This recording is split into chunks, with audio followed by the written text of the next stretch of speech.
Kalian pernah nggak sih membayangkan dunia tanpa suara mesin dan polusi dari knalpot?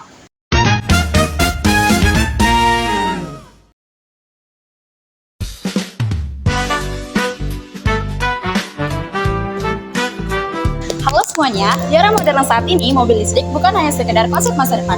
Mereka sudah ada dan berkembang pesat. Mobil listrik digerakkan oleh motor listrik dengan sumber energi dari baterai yang umumnya tipe lithium-ion atau LFP. Fun fact-nya, mobil listrik dapat menempuh hingga 500 km dalam sekali cas, dan fitur fast charging ini memungkinkan pengisian ulang hanya dalam waktu 30 menit. Sehingga mobil listrik bisa menjadi alternatif transportasi masa depan yang efisien dan lebih ramah lingkungan. Dan tren mobil listrik ini di Indonesia sudah mulai terlihat.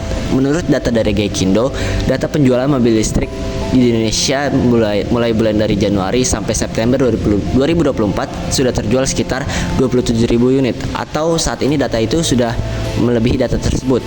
Dan tren ini juga sudah masuk hingga lingkungan kampus, yang dimana banyak mahasiswa yang sudah menggunakan mobil listrik seperti Wuling, Hyundai, BYD, ataupun hingga Tesla. Tren mobil listrik ini menunjukkan bahwa adopsi penggunaan mobil listrik semakin meningkat, baik secara global ataupun di Indonesia. Seiring dengan perubahan preferensi konsumen dan juga dukungan dari teknologi ramah lingkungan. Nah, berdasarkan pemaparan yang bagus katakan, ini menunjukkan bahwasannya masyarakat semakin percaya terhadap mobil listrik. Kenapa? Karena mobil listrik memiliki banyak keunggulan dibanding mobil konvensional biasa atau yang bisa disebut internal combustion engine. Misalnya apa aja sih? Semisal biaya maintenance-nya lebih murah, nggak ada oli mesin, nggak ada oli gardan, nggak ada air radiator. Terus yang kedua, efisiensinya tinggi. Terus yang ketiga, tidak mengeluarkan emisi gas buang. Dan yang terakhir, performanya instan, yang memberikan sensasi berkendara yang berbeda dibandingkan mobil ICE. Selain mobil listrik memberikan banyak benefit bagi kita, ternyata juga ada kelemahannya loh. Seperti apa sih? Yang pertama, infrastruktur listrik di Indonesia itu masih belum merata.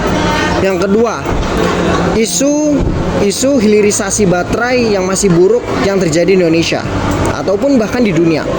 Terus yang ketiga, durabilitas baterai masih belum teruji karena umurnya yang masih baru. Terus yang terakhir, biaya pembelian baterai baru itu masih tergolong mahal. Dengan itu, mobil listrik merupakan langkah nyata menuju transportasi yang lebih bersih dan efisien. Kenapa? Karena kami percaya potensi dan manfaatnya dapat berguna untuk masa depan demi menciptakan lingkungan yang lebih bersih, sehat, dan berkelanjutan.